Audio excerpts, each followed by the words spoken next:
오늘 본문은 세리인 레위를 제자로 부르시는 내용입니다. 우리는 우선 그 당시 역사와 문화를 알아야 합니다. 주전 4년에 헤롯 대왕이 사망하자 세 아들이 그의 왕국을 나누어 가졌던 것입니다.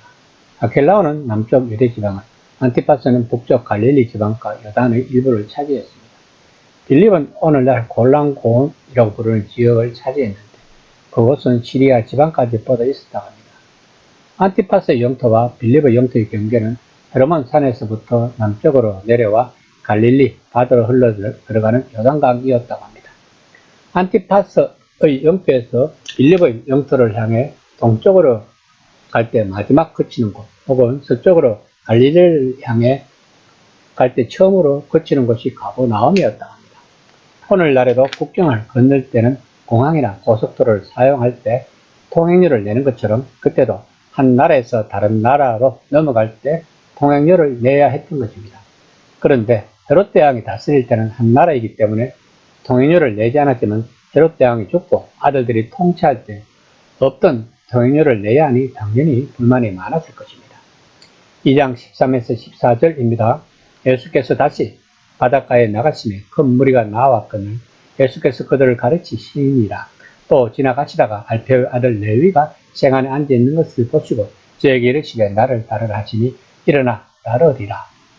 레위는 마태와 동일 인물로 보고 있습니다. 아마도 레위는 그의 본명이고 마태는 그의 사도명일 것입니다. 레위는 안티파스를 위해서 일을 했을 것입니다.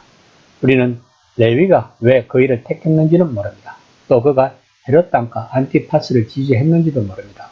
하지만 대부분의 유대인은 그를 싫어했지만 그들이 권력을 쥐고 로마가 뒤에서 밀어주고 있었기 때문에 어쩔 수가 없이 통행료를 내어야 했을 것입니다.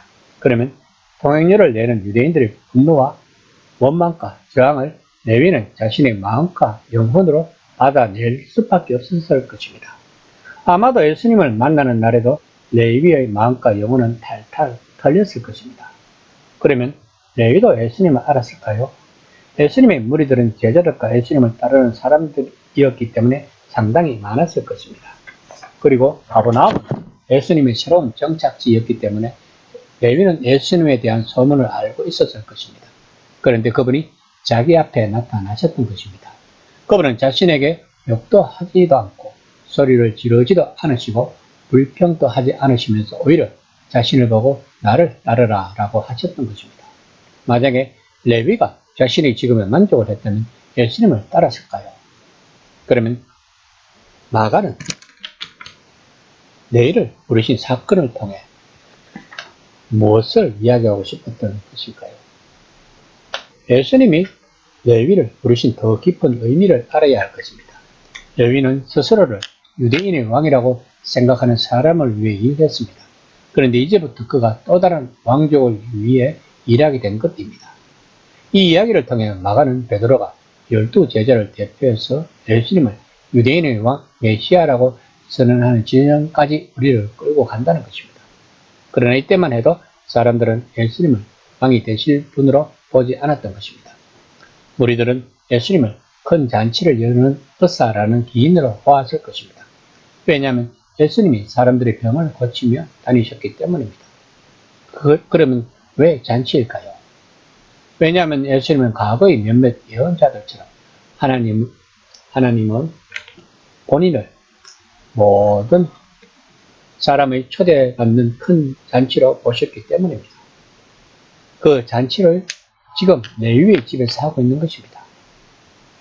2장 15에서 16절입니다. 그의 집에 앉아 잡수실 때에 많은 세리와 제인들이 예수와 그 제자들과 함께 앉았으니 이는 그러한 사람들이 많이 있어서 예수를 따르리라. 바리새인의 서기관들이 예수께서 제인 및 세리들과 함께 잡수시는 것을 보고 그의 제자들에게 이르되 어찌하여 세리 및 제인들과 함께 먹는가? 유대인들은 세리나 이방인, 배교자나 이단, 그리고 부도덕한 자를 죄인이라고 불렀다고 합니다. 그러므로 그들과 함께 식사를 한다는 것은 자신을 더럽히게 된다고 생각했다고 합니다. 마가는 예수님의 초기 사역이 사회적, 문화적, 정치적, 그리고 무엇보다도 종교적 차원에서 반감을 샀다는 것을 보여주겠다고 말하고 있는 것입니다. 이런 반감이 계속 쌓이다가 결국에는 예루살렘에서 터지게 된 것입니다. 2장 17절입니다. 예수께서 들으시고 그들에게 이르시되 건강한 자에게는 의사가 쓸데없고 병든 자에게라야 쓸데있느니라. 내가 의를 부르러 온 것이 아니라 죄인을 부르러 왔노라 하시니라.